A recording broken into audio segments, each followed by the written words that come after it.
Hello friends, ತಮಗೆಲ್ಲರೂ ಕೂಡ ಜ್ಞಾನಕಾಶಿ ಅಕಾಡೆಮಿಗೆ ಸ್ವಾಗತ. ಈ ಒಂದು ಕ್ಲಾಸ್ನಲ್ಲಿ ನಾವು ಸಂಖ್ಯಾ ಪದ್ಧತಿ ಈ ಒಂದು ಚಾಪ್ಟರ್ಗೆ ಸಂಬಂಧಿಸಿದ ಹಾಗೆ ಕೆಲವೊಂದಿಷ್ಟು ವಿಡಿಯೋಸ್ಗಳನ್ನು ನಾವು ಚಾನಲಲ್ಲಿ ಅಪ್ಲೋಡ್ ಮಾಡಿದ್ದೀವಿ. ಈ ಸಂಖ್ಯಾ ಪದ್ಧತಿಗೆ ಸಂಬಂಧಿಸಿದ ಕೆಲವೊಂದಿಷ್ಟು ಪ್ರಶ್ನೋತ್ತರಗಳನ್ನು ಡಿಸ್ಕಸ್ ಮಾಡ್ತಾಯಿದ್ವಿ. ಈ ಒಂದು ಸಂಖ್ಯಾ ಪದ್ಧತಿ ಚಾಪ್ಟರ್ಗೆ ಸಂಬಂಧಿಸಿದ ಅಂದರೆ ಇದು ಯಾವುದಕ್ಕಪ್ಪ ಇಂಪಾರ್ಟೆಂಟ್ ಅಂದರೆ ಮುಂದೆ ಬರುವಂಥ TET, CPSR ಮತ್ತು HSTR ಎಕ್ಸಾಮಿನೇಷನ್ಗೆ ತುಂಬಾ ಇಂಪಾರ್ಟೆಂಟ್ ಆಗಿರುವಂಥ ಒಂದು ಚಾಪ್ಟರ್ ಆಗಿರೋದ್ರಿಂದ ನಾವು ಇದನ್ನು ಡೀಟೇಲಾಗಿ ಡಿಸ್ಕಸ್ ಮಾಡ್ತಾ ಇದ್ದೀವಿ. ಯಾರಿಗೆಲ್ಲ ಅವಶ್ಯಕತೆ ಇದೆ, ಮೊದಲೇ ಬಾರಿಗೆ ಈ ಚಾನಲನ್ನು ನೋಡ್ತಾ ಇದ್ದರೆ ದಯವಿಟ್ಟು ಸಬ್ಸ್ಕ್ರೈಬ್ ಮಾಡ್ಕೊಳ್ಳಿ ಮತ್ತು ವಿಡಿಯೋ ಇಷ್ಟ ಆದರೆ ಲೈಕ್ ಮಾಡೋದನ್ನು ಮರಿಬೇಡಿ.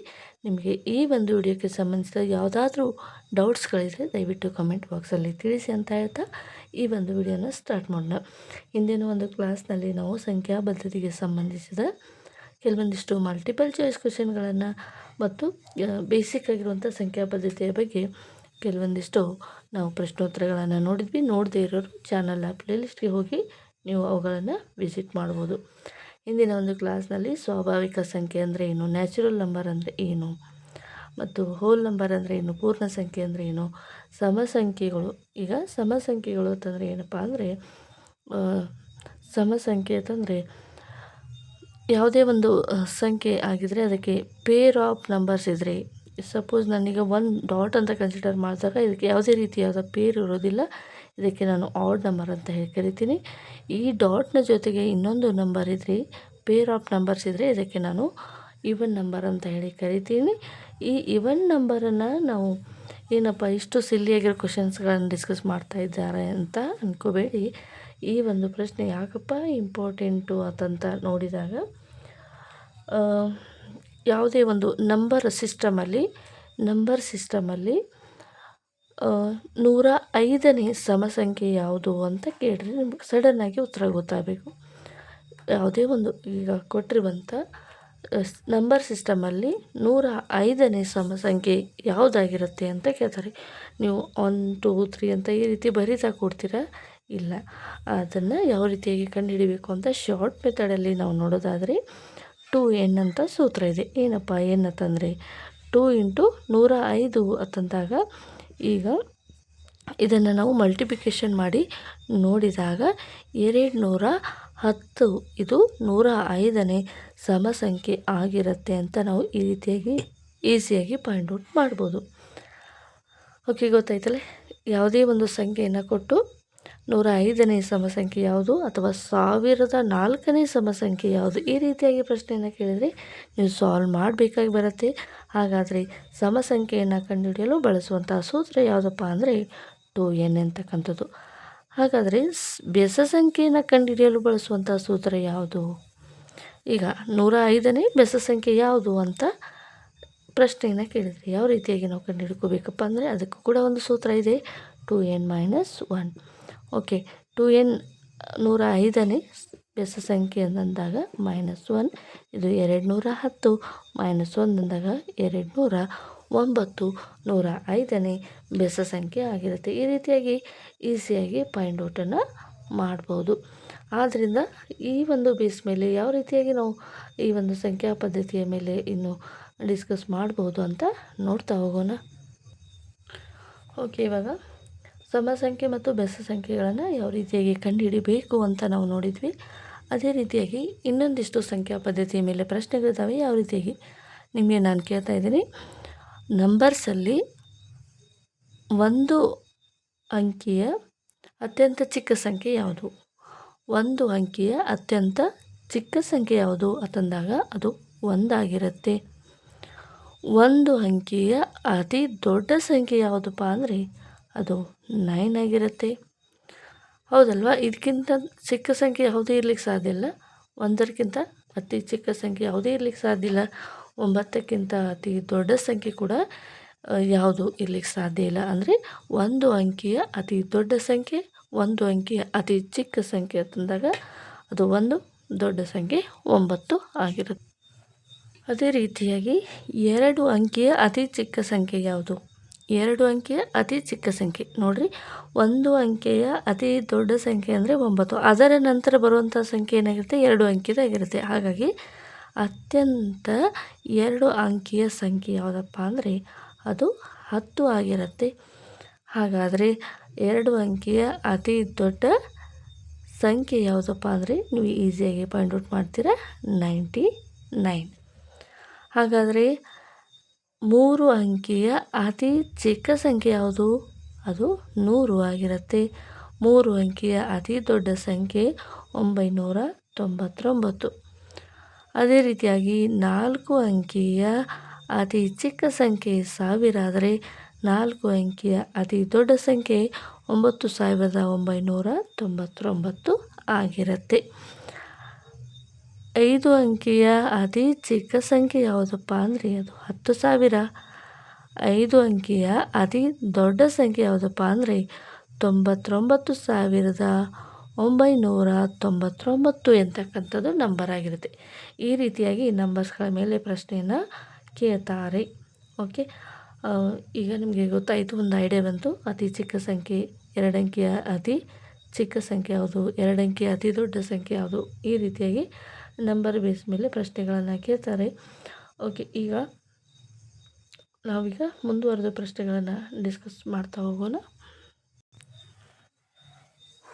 ಮತ್ತು ಅತಿ ಚಿಕ್ಕ ಅವಿಭಾಜ್ಯ ಸಂಖ್ಯೆ ಯಾವುದು ಅಂತ ಪ್ರಶ್ನೆ ಇದೆ. ಅತಿ ಚಿಕ್ಕ ಅವಿಭಾಜ್ಯ ಸಂಖ್ಯೆ ಅದು ಯಾವುದಾಗಿರುತ್ತೆ ಅಂದರೆ ಪ್ರೈಮ್ ನಂಬರ್ ಯಾವುದು? ಅತಿ ಚಿಕ್ಕ ಪ್ರೈಮ್ ನಂಬರ್ ಯಾವುದು ಅಂದರೆ ಸ್ಮಾಲ್ ಪ್ರೈಮ್ ನಂಬರ್, ನಾನ್ ಡಿವಿಸಿಬಲ್ ಪ್ರೈಮ್ ನಂಬರ್ ಯಾವುದು? ಪ್ರೈಮ್ ನಂಬರ್ ಅಂದರೆ ಯಾವುದರಿಂದ ಡಿವಿಸಲ್ ಆಗೋದಿಲ್ಲ. ಹಾಗಾದರೆ ಅತಿ ಚಿಕ್ಕ ಅವಿಭಾಜ್ಯ ಸಂಖ್ಯೆ ಯಾವುದಪ್ಪ ಅಂದರೆ ಅದು 2 ಆಗಿರುತ್ತೆ. 2 ಅತಿ ಚಿಕ್ಕ ಅವಿಭಾಜ್ಯ ಸಂಖ್ಯೆ ಅಥವಾ ಸ್ಮಾಲೆಸ್ಟ್ ಪ್ರೈಮ್ ನಂಬರ್. ಹಾಗಾದರೆ 2 ಅಂಕಿಯ ಅತಿ ದೊಡ್ಡ ಅವಿಭಾಜ್ಯ ಸಂಖ್ಯೆ ಯಾವುದು? 2 ಅಂಕಿಯ ಅತಿ ದೊಡ್ಡ ಅವಿಭಾಜ್ಯ ಸಂಖ್ಯೆ. ಈಗ ಎರಡು ಅಂಕಿಯ ಸಂಖ್ಯೆಗಳನ್ನು ನೋಡ್ಕೊಂತ ಬರೋಣ. 99 ಇದು ಕಾಂಪೋಸಿಟ್ ನಂಬರ್ ಇದೆ, ಭಾಜ್ಯ ಸಂಖ್ಯೆ ಇದೆ. 3ರಿಂದ ಭಾಗ ಹೋಗುತ್ತೆ, 9ರಿಂದ ಭಾಗ ಹೋಗುತ್ತೆ, 11ರಿಂದ ಭಾಗ ಹೋಗುತ್ತೆ, ಹೌದಲ್ವಾ? ಅದೇ ರೀತಿಯಾಗಿ 98 ಚೆಕ್ ಮಾಡಿ. 98 ಎಂತಕ್ಕಂಥದ್ದು 2ರಿಂದ ಭಾಗ ಹೋಗುತ್ತೆ, ಹೌದಲ್ವಾ? ಅದೇ ರೀತಿಯಾಗಿ 3ರಿಂದಲೂ ಕೂಡ ಇದು 3ರಿಂದ ಭಾಗ ಹೋಗೋದಿಲ್ಲ. ಹಾಗಾದರೆ ಬೇರೆ ಬೇರೆ ಸಂಖ್ಯೆಗಳಿಂದ ಇದು ಏನಾಗುತ್ತೆ, ಭಾಗ ಹೋಗುತ್ತೆ. 98 ಯಾವುದರಿಂದ ಭಾಗ ಹೋಗುತ್ತೆ ಅಂತ ನೋಡೋದಾದರೆ 2 4 8, 2 9 2 9 18, 7 7 49, 7 1 7, ಈ ರೀತಿಯಾಗಿ 14 2 14ರ ಮಗ್ಗಿಯಲ್ಲಿರುತ್ತೆ. ಹೀಗಾಗಿ 98 ಏನಾಗ್ತಾಯಿದೆ, ಇದು ಕೂಡ ಒಂದು ಕಾಂಪೋಸಿಟ್ ನಂಬರ್ ಅಥವಾ ಭಾಜ್ಯ ಸಂಖ್ಯೆ. ಹಾಗಾದರೆ 2 ಅಂಕಿಯ ಇನ್ನೊಂದು ಸಂಖ್ಯೆಯನ್ನು ನೋಡೋಣ. 97 ಇದು ಯಾವುದೇ ರೀತಿಯಾದ ಮಗ್ಗಿಯಲ್ಲಿ ಇಲ್ಲ ಅಥವಾ ಇದು ಒಂದು ಪ್ರೈಮ್ ನಂಬರ್ ಆಗಿದೆ. 97 ಎಂತಕ್ಕಂಥದ್ದು 1 ಮತ್ತು 97ರಿಂದ ಮಾತ್ರ ಭಾಗ ಹೋಗೋದ್ರಿಂದ ಇದನ್ನು ಅತಿ ದೊಡ್ಡ 2 ಅಂಕಿಯ ಅವಿಭಾಜ್ಯ ಸಂಖ್ಯೆ ಅಂತ ಹೇಳಿ ನಾವು ಹೇಳ್ಬೋದು. ಓಕೆ, ಈಗ ಸಂಖ್ಯಾ ಪದ್ಧತಿಗೆ ಸಂಬಂಧಿಸಿದಾಗೆ ಇನ್ನೊಂದು ಸಬ್ ಆಗಿರುವಂಥ ಟಾಪಿಕ್ನಲ್ಲಿ ಬರುವಂಥ ಕೆಲವೊಂದಿಷ್ಟು ಇಂಪಾರ್ಟೆಂಟ್ ಟ್ರಿಕ್ಸ್ಗಳ ಬಗ್ಗೆ ನಾವೀಗ ಡಿಸ್ಕಸ್ ಮಾಡೋಣ. ಏನಪ್ಪ ಟ್ರಿಕ್ಸ್ ಅಂತ ನೋಡಿದಾಗ, ವರ್ಗ ಸಂಖ್ಯೆಗಳ ಕೆಲವೊಂದಿಷ್ಟು ವರ್ಗ ಸಂಖ್ಯೆಗಳ ತಂದಾಗ ಕೆಲವೊಂದು ಸಂಖ್ಯೆಗಳಿಗೆ ಕೆಲವೊಂದಿಷ್ಟು ಸ್ಪೆಸಿಫಿಕ್ ಆಗಿರುವಂಥ ರೂಲ್ಸ್ಗಳಿದ್ದಾವೆ. ಯಾವ ರೀತಿಯಾಗಿ ಕಂಡುಹಿಡಿಯಬೇಕು ವರ್ಗ ಸಂಖ್ಯೆಯನ್ನು ಅಂಥೇಳಿ, ಆ ಒಂದು ರೂಲ್ಸ್ಗಳ ಆಧಾರದ ಮೇಲೆ ನೀವು ಈಸಿಯಾಗಿ ವರ್ಗ ಸಂಖ್ಯೆಗಳನ್ನು ಕಂಡು ಹಿಡಿಯಬಹುದು. ಓಕೆ, ಏನಿದ್ದಾವೆ ಅವು ರೂಲ್ಸ್ಗಳು ಅಂತ ನೋಡೋದಾದರೆ, ಮೊದಲನೇದಾಗಿ ನಾವು ಒಂದಿಷ್ಟು ವರ್ಗ ಸಂಖ್ಯೆಗಳನ್ನು ಬರ್ಕೊಳ್ಳೋಣ. ಅಟ್ಲೀಸ್ಟ್ ನೀವು ವರ್ಗ ಸಂಖ್ಯೆಗಳನ್ನ 20 ತನಕ ಆದರೂ ಬೈ ಹೆಡ್ ಅಥವಾ ನೀವು ತಿಳ್ಕೊಂಡಿರಬೇಕು. ವರ್ಗ ಸಂಖ್ಯೆ ಅಂದರೆ ಏನು ಅಂತ ಮೊದಲಿಗೆ ನೋಡೋದಾದರೆ, ಒಂದೇ ತೆರನಾದ 2 ಸಂಖ್ಯೆಗಳ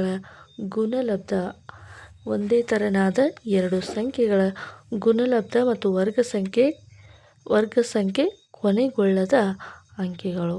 ನೋಡಿ, ಈಗ ಯಾವುದೇ ಒಂದೇ ತೆರನಾದ ಸಂಖ್ಯೆಗಳಿಂದ ಗುಣಲಬ್ಧವಾಗಿ ಬರುವಂತಹ ಸಂಖ್ಯೆಗೆ ನಾವು ಏನಂತ ಕರಿತೀವಪ್ಪ ಅಂದರೆ ವರ್ಗ ಸಂಖ್ಯೆ ಅಂತ ಕರಿತೀವಿ. ಹಾಗಾದರೆ ಈಗ ಕೆಲವೊಂದಿಷ್ಟು ವರ್ಗ ಸಂಖ್ಯೆಗಳನ್ನ ನೋಡೋಣ. 1ರಿಂದ 15ರವರೆಗೆ ಅಥವಾ ನಮಗೆ ಅನುಕೂಲವಾಗುವಷ್ಟು. 1ರ ವರ್ಗ ಸಂಖ್ಯೆ ಅಂದರೆ 1:1.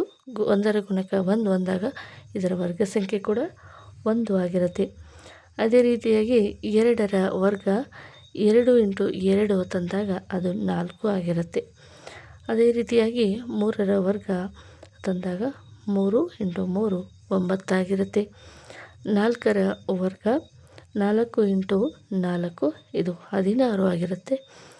ಮತ್ತು 5ರ ವರ್ಗ ಅದು 25 ಆಗಿರುತ್ತೆ.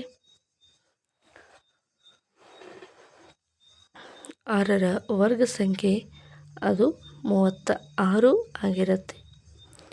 7ರ ವರ್ಗ ಸಂಖ್ಯೆ ಅದು 49 ಆಗಿರುತ್ತೆ. 8ರ ವರ್ಗ ಸಂಖ್ಯೆ ಅದು 81 ಆಗಿರುತ್ತೆ. ಇದು 64 ಆಗಿರುತ್ತೆ. 9ರ ವರ್ಗ ಸಂಖ್ಯೆ ಅದು 81 ಆಗಿರುತ್ತೆ. ಓಕೆ, ಈಗ ನಾವು ವರ್ಗ ಸಂಖ್ಯೆಗಳನ್ನು ಗಮನಿಸ್ತಾ ನೋಡೋಣ. ನೋಡಿ, ಇದು 9 ಮತ್ತು 1 ಇದೇನಿದೆ ಕೊನೆಯ ಬಿಡಿ ಸ್ಥಾನದಲ್ಲಿ 1 ಬರ್ತಾ ಇದೆ. ಅದೇ ರೀತಿಯಾಗಿ 2 ಮತ್ತು 4 ಗಮನಿಸಿದಾಗ ಇದು ಬಿಡಿ ಸ್ಥಾನದಲ್ಲಿ 4 ಬರ್ತಾ ಇದೆ. ಅದೇ ರೀತಿಯಾಗಿ 3 ಮತ್ತು 7 ಗಮನಿಸಿದಾಗ ಇಲ್ಲಿ ಬಿಡಿ ಸ್ಥಾನದಲ್ಲಿ 9 ಬರ್ತಾ ಇದೆ. ಅದೇ ರೀತಿಯಾಗಿ 4 ಮತ್ತು 6 ಗಮನಿಸಿದಾಗ ಬಿಡಿ ಸ್ಥಾನದಲ್ಲಿ 6 ಬರ್ತಾ ಇದೆ. ಮಧ್ಯದಲ್ಲಿರುವಂಥ ಸಂಖ್ಯೆ ಇದು 5 ಬರ್ತಾ ಇದೆ. ಇಷ್ಟನ್ನು ಗಮನಿಸ್ತಾ ಇದ್ದೀರಾ? ಯಾವುದೇ ಒಂದು ಸಂಖ್ಯೆಯನ್ನು ಕೊಟ್ಟರೆ ಆ ಒಂದು ಸಂಖ್ಯೆ ಯಾವ ಒಂದು ಸಂಖ್ಯೆಯ ವರ್ಗಮೂಲ ಆಗಿರುತ್ತೆ, ವರ್ಗ ಸಂಖ್ಯೆ ಆಗಿರುತ್ತೆ ಅಂತ ನೀವು ಈಸಿಯಾಗಿ ಫೈಂಡ್ ಔಟ್ ಮಾಡ್ಬೋದು. ಈ ಒಂದು ಬೇಸ್ ಮೇಲೆ ಯಾವುದೇ ಒಂದು ಸಂಖ್ಯೆಯನ್ನು ಕೊಟ್ಟಿರಲಿ, 9681 ಈ ರೀತಿಯಾಗಿ ನಂಬರನ್ನು ಕೊಟ್ಟಾಗ ಈ ಸಂಖ್ಯೆ ಪ್ರೈಮ್ ನಂಬರ್ ಆದರೂ ಆಗಿರಬೇಕು ಅಥವಾ 9ರಿಂದಲೇ ಆದರೂ ಭಾಗ ಹೋಗ್ತಿರಬೇಕು. ಅದೇ ರೀತಿಯಾಗಿ 8464 ಈ ರೀತಿಯಾಗಿದ್ದಾಗ ಈ ಒಂದು ಸಂಖ್ಯೆ ಏನಾಗಿರುತ್ತೆ ಅಂದರೆ ಬಿಡಿ ಸ್ಥಾನದಲ್ಲಿ ಏನಾಗಿರ್ಬೇಕಪ್ಪ ಅಂದರೆ 2 ಆದರೂ ಇರಬೇಕು ಅಥವಾ 8 ಆದರೂ ಇರಬೇಕು. ಯಾವುದೇ ಒಂದು ಸಂಖ್ಯೆ 8464 ತಂದಾಗ 8464 ಅಂದಾಗ ಈ ನಂಬರು ಯಾವ ಒಂದು ಸಂಖ್ಯೆಯ ವರ್ಗ ಸಂಖ್ಯೆ ಆಗಿರುತ್ತೆ ಅಂತ ನಾವು ಕಂಡುಹಿಡಿದಾಗ ಬಿಡಿ ಸ್ಥಾನದಲ್ಲಿ 4 ಇದೆ. 4 ತಂದಾಗ ಇದು 2ರ ಒಂದು ಏನಾಗಿರುತ್ತೆ ವರ್ಗಮೂಲ ಆಗಿರುತ್ತೆ, ವರ್ಗ ಸಂಖ್ಯೆ ಆಗಿರುತ್ತೆ, ಅಥವಾ ಒಂದು 8ರ ವರ್ಗ ಸಂಖ್ಯೆ ಆಗಿರುತ್ತೆ. ಈ ರೀತಿಯಾಗಿ ಬಿಡಿ ಸ್ಥಾನದ ಆಧಾರದ ಮೇಲೆ ನಾವು ವರ್ಗ ಸಂಖ್ಯೆಯನ್ನು ಕಂಡುಹಿಡ್ಕೋಬಹುದು. ಓಕೆನಾ? ಈ ಒಂದು ಟ್ರಿಕ್ಸ್ ನಿಮಗೆ ಗೊತ್ತಿರಬೇಕು. ನೋಡಿ, ಬಿಡಿ ಸ್ಥಾನದಲ್ಲಿ 1 ಬಂದರೆ ಅದು 9 ಮತ್ತು ಬಿಡಿ ಸ್ಥಾನದಲ್ಲಿ 1 ಬಂದರೆ ಅದು 1 ಮತ್ತು 9 ಆಗಿರುತ್ತೆ. ಓಕೆನಾ? ಅದೇ ರೀತಿಯಾಗಿ ಬಿಡಿ ಸ್ಥಾನದಲ್ಲಿ 4 ಬಂದರೆ ಅದು 2 ಮತ್ತು 8 ಆಗಿರುತ್ತೆ. ಬಿಡಿ ಸ್ಥಾನದಲ್ಲಿ 9 ಬಂದರೆ 7 ಮತ್ತು 3 ಸಂಖ್ಯೆ ಆಗಿರುತ್ತೆ. ಬಿಡಿ ಸ್ಥಾನದಲ್ಲಿ 6 ಬಂದರೆ 4 ಅಥವಾ 6 ಆಗಿರುತ್ತೆ. 5 ಬಿಡಿ ಸ್ಥಾನದಲ್ಲಿದ್ದರೆ ಅದು ಕಂಪ್ಲೀಟಾಗಿ 5ರಿಂದ ಭಾಗ ಹೋಗುವಂಥದ್ದು. ಈ ರೀತಿಯಾಗಿ ನೀವು ಈಸಿ ಟ್ರಿಕ್ಸನ್ನು ನೆನ್ಪಿಟ್ಕೋಬಹುದು. ಈ ಒಂದು ವರ್ಗ ಸಂಖ್ಯೆಯನ್ನು ಕಂಡುಹಿಡಿಯೋದ್ರಲ್ಲಿ ಕೆಲವೊಂದಿಷ್ಟು ಈಸಿ ಟ್ರಿಕ್ಸ್ಗಳಿದ್ದಾವೆ. ಯಾವ ಒಂದು ಟ್ರಿಕ್ಸ್ ಅಂತ ಅಂದಾಗ, ಈಗ 1ರ ವರ್ಗ ಸಂಖ್ಯೆ 1 ಆದರೆ 11ರ ವರ್ಗ ಸಂಖ್ಯೆ ಏನಾಗಿರುತ್ತೆ 121.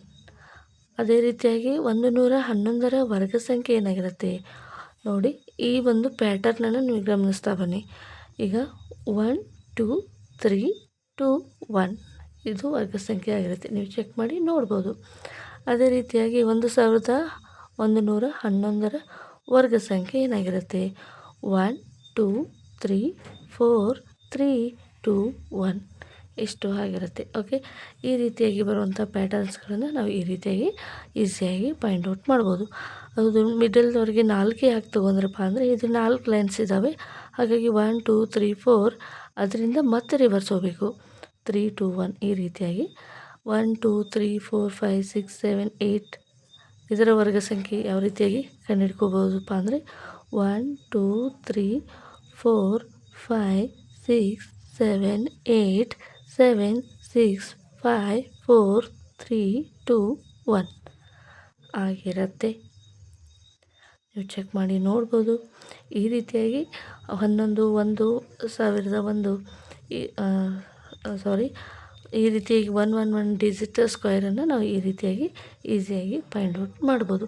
ಅಥವಾ ಈಗ ಇಷ್ಟೊಂದು ಸಂಖ್ಯೆಯನ್ನು ಕೊಟ್ಟು ಈ ಸಂಖ್ಯೆಯ ವರ್ಗಮೂಲವನ್ನು ಕಂಡುಹಿಡೀರಿ ಅಂತಂದಾಗ ನೀವು ಒಂದು ಪ್ಯಾಟರ್ನನ್ನು ಗಮನಿಸಬೇಕು. 1 2 3 4 3 2 1 ಅಂದಾಗ ಅದು 111 ಸ್ಕ್ವೇರ್ ಆಗಿರುತ್ತೆ. ಓಕೆ, ಈ ರೀತಿಯಾಗಿ ಈಸಿಯಾಗಿ ಫೈಂಡ್ ಔಟ್ ಮಾಡ್ಬೋದು.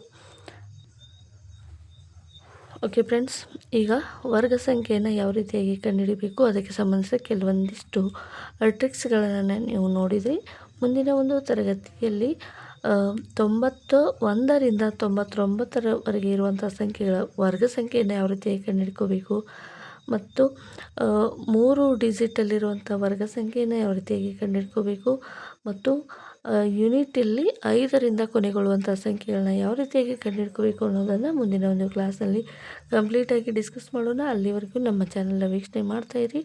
ಇದುವರೆಗೆ ಸಬ್ಸ್ಕ್ರೈಬ್ ಆಗದೆ ನೋಡ್ತಾಯಿದ್ರೆ ದಯವಿಟ್ಟು ಸಬ್ಸ್ಕ್ರೈಬ್ ಮಾಡ್ಕೊಳ್ಳಿ. Thank you for watching.